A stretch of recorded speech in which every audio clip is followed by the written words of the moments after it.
ऐसे राष्ट्र का नेतृत्व करने वाले महिपाल, शुभाशीर्वाद मंगल कामना तुम्हारे जीवन के लिए। ये प्रजा में संतोष होने न पावे और धनी निर्धनी को सताने न पावे। ये एक 11 ये सभी जीव जीवे और राजा सिंह जल एक ही घाट पीवे और रहे राज रक्षित। ये प्रजा हो सुखारी न चोरी करे को न होवे भिखारी। करो राज जोलो आये मही पे फणेन्द्रा आयुष्मान भो शिरध्वज नरेंद्र। आयुष्मान भो चिरंजीव भो कल्याण भो वीतराग भो पूर्ण काम भो शिरध्वज। सीय बोलाई प्रणाम करावा। देखिए जो लोग दूर बैठे हैं चाहेंगे हम ये थोड़ा समीप आ जाएं, तुम लोग भी और आप लोग भी। ये बड़े बड़े भाग दूर दूर बैठे हैं, जैसे हमारे पीछे बैठे हैं, आप लोग बैठे हैं कुर्सियों में, तो अपनी कुर्सियां लेकर के सामने आ जाएं। सब लोग एक समाज बना करके रहें। जितने भी जैसे दूर दूर बैठे हैं तो 1000 लोग भी समझ में नहीं आते, और अगर पास में बैठ जाएं 100 लोग भी तो लगता है कि एक समाज की संरचना है। आइए तो आप लोग पास में बैठे। आलस छोड़ दो। जिसके बहुत बड़े सौभाग्य होते हैं वो परशुरामी देख पाता है। और इस प्रसंग का एक नियम है, एक इसमें विशेषता है कि जो भी व्यक्ति जो मनोकामना मानता है कि हमारी ये मनोकामना पूर्ण हो, अब अगर वो परशुराम लक्ष्मण संवाद सुन लेता है तो वो मनोकामना पूरी होती है। मन कामना सिद्ध नर पावा। तो सब लोग जितने लोग बैठे हैं भी कोई जाए नहीं, बड़े भाग से प्रसंग को देखने को मिलता है। सब लोग और थोड़ा समीप आकर यहाँ बैठिए सब लोग। प्रिय बेटी सीते, ये सामने जो दिव्य देव दिखाई दे रहे हैं बेटी, ये प्रातः काल के सूर्य की सुनहरी किरणों का प्रसारण, कोटि मारुतंड अंशमाली सूर्य रश्मियों का मंद मंद सुहावना सौंदर्य एवं अनेकानेक शरद चंद्र विभावरी नाथ निशापत शशांक का बैसन का विवास, प्रफुल्लितम विकसित विभावरी के गणमांगन में मात टिमटिमाती हुई चंदा के साथ तारावलियों के समान मानो स्वयं भगवान श्री चंद्रशेखर के दिव्य जूट का दर्शन अपने लिए अत्यंत कल्याणकारी सा प्रतीत हो रहा है बेटी। इसलिए बेटी, ये जिन्हें देख कर प्रबाल भानु की ये प्रभा मंदे पड़ जाती है, और जिनकी विपुल व्याख्या में मां बिमला भी थक जाती है, और जिनसे कांति शिरोमण होती ये भृग कुल अवतय से ये शशांक प्रखर यह बाल ब्रह्मचारी अरिमर्दक ये परशु प्रचंड पाणी सारंगधर यह देव देव जो खड़े सामने ये भृगकुल भृगुसुत भृगु नंदन शीरध्वज की प्यारी बेटी। अब करो दे भर अबे नंदन, अब करो हृदय भर अभी। ये किस बालिका के द्वारा प्रणाम प्रस्तुत करवा रहे हो शीरध्वज?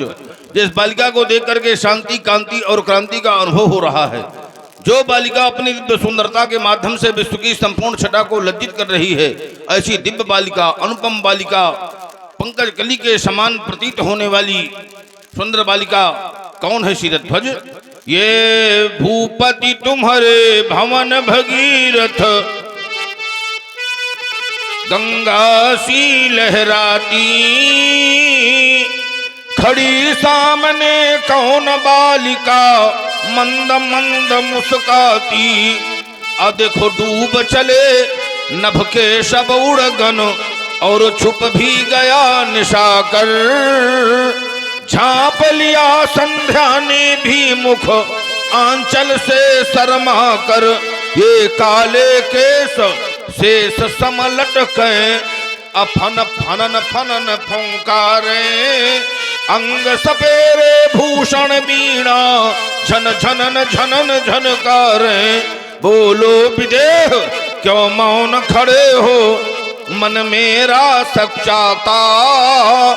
प्रकृति खड़ी या सुकृत खड़ी, या खड़ी स्वयं जगमाता।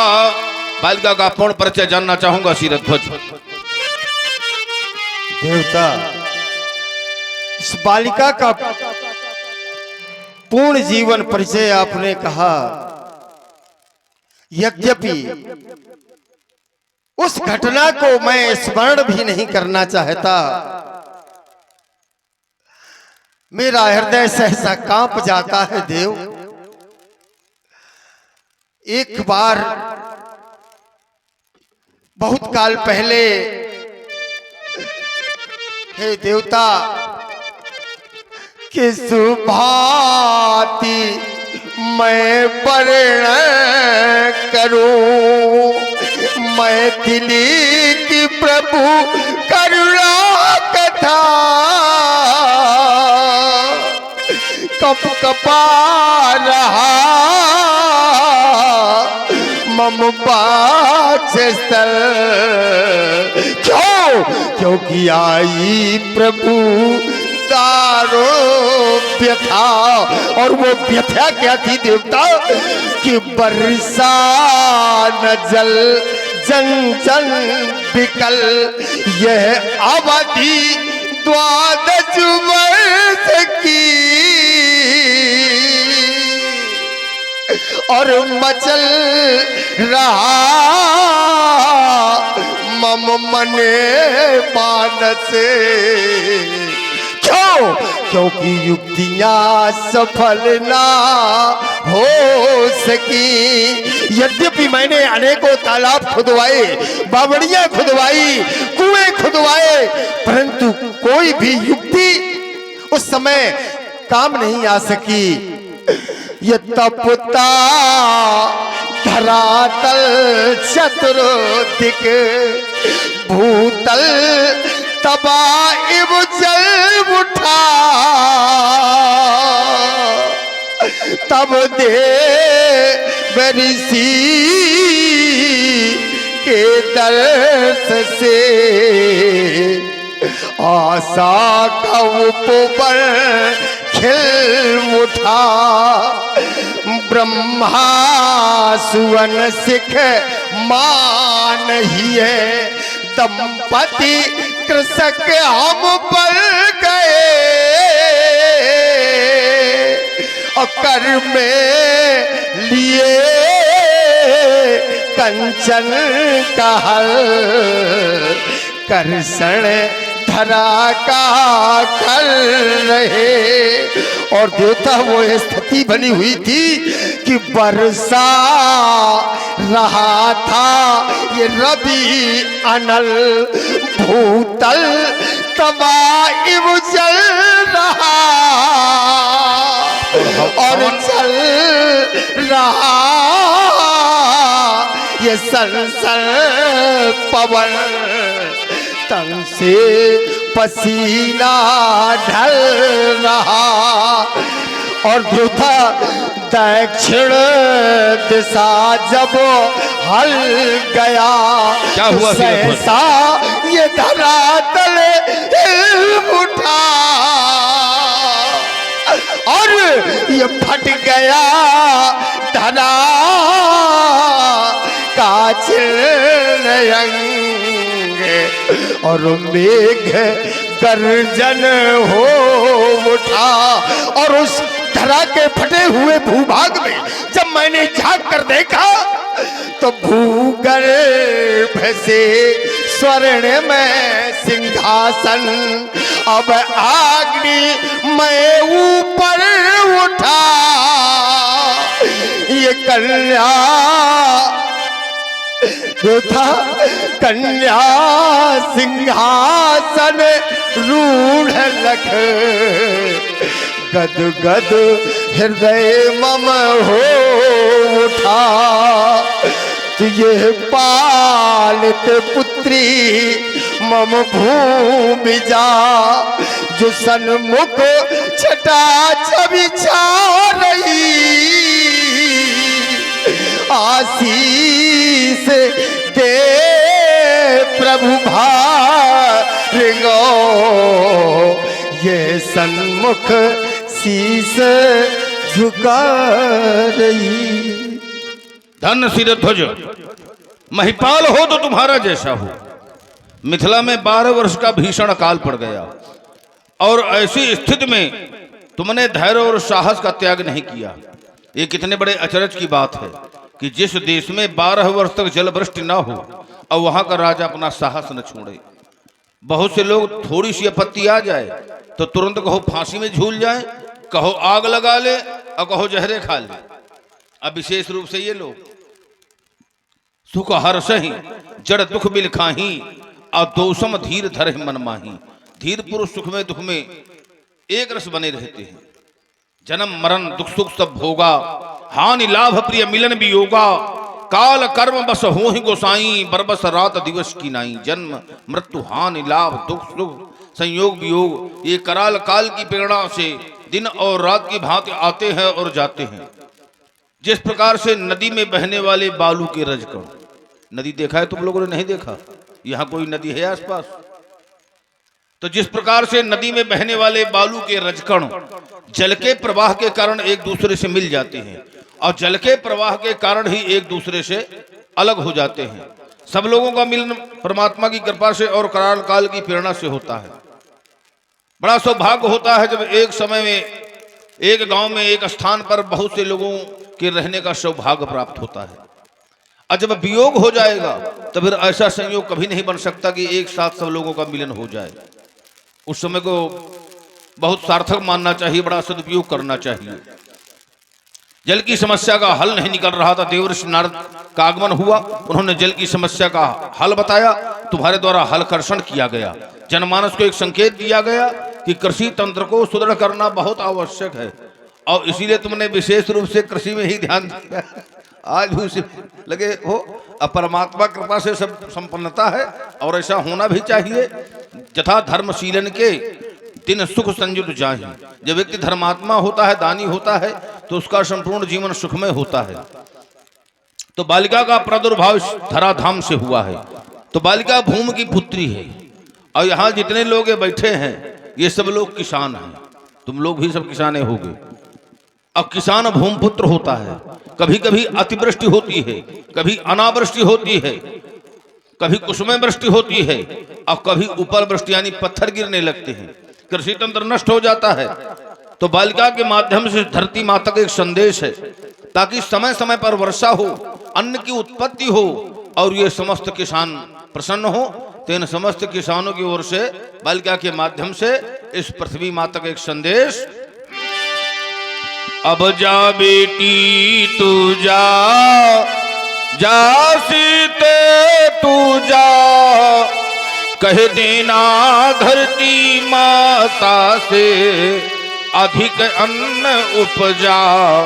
अब जा बेटी तू जा, कहीं पे चावल, कहीं पे गेहूं, कहीं पे महुआ गन्ना, कहीं पे हीरा, कहीं पे मोती, कहीं पे माणिक पन्ना, सब प्रकार के धन धान्यों से इस वसुधा को भर जा। अब जा बेटी तू जा, जा सीते तू जा, कह देना धरती माता से अधिक अन्न उपजा। अब जा बेटी तू जा, तेरे दुख को ये धरती माता कभी नहीं सह सकती। क्यों कि माँ के हृदय में पुत्री के प्रति बहुत बड़ा स्थान होता है। तेरे दुख को ये धरती माता कभी नहीं सह सकती, और तेरे दुख से इसकी छाती उसी समय फट सकती। अंत समय में इस वसुधा के अवक्षस्थल में भर जा। अब जा बेटी तू जा, जा सीते तू जा, कह देना धरती माता से अधिक अन्न उपजा। अब जा बेटी तू जा। बालिका की मांग का सिंदूर सदा सदा अमर रहे। आयुष्मती भव, सदा भव, शुभ गाव, भद्र भव, कल्याणी भव। ले जाओ राजमहल में। आशीष दीन सखी हर्षानी, निज समाज ले गई शयानी। विश्वामित्र मिले पुनि आई, मिले पुनि आई। आइए तत्ववेत्ता, ज्ञानवेत्ता, ब्रह्मवेत्ता, ऋषियों में श्रेष्ठ, मुनियों में श्रेष्ठ, सृष्टि के द्वितीय रचनाकार माँ गायत्री के दृष्टा, वेदों के पारदर्शी, आइए। बड़ी प्रसन्नता हुई। संत का दर्शन पाप का क्षय करने वाला होता है। संत दर्श जिम पातक टरई। लेकिन आज आपको हम अकेला देख रहे हैं। अब बचपन से बाबा अकेले कभी नहीं रहे हो। 2-4 चेला जो है सेवा के लिए सदैव रहे हैं। न 2-4 तो कम से कम 2 तो ही सदैव रहे हैं। अकेले कभी नहीं रहे हो। तो आज कोई चेला साथ में है कि अकेले हो? अवश्य भार्गव श्री परशुराम जी, हमने सोचा कि आपका आगमन रंगशाला के अंतर्गत हो चुका है, तो हमने सोचा कि चलकर के आपसे भेंट क्यों ना की जाए। परंतु आप जानना चाहते हैं कि क्या हम अकेले यही तुम सोच रहे हैं? हाँ, जीवन में अकेले नहीं रहे हो। कम से कम तुम्हारे साथ मेरी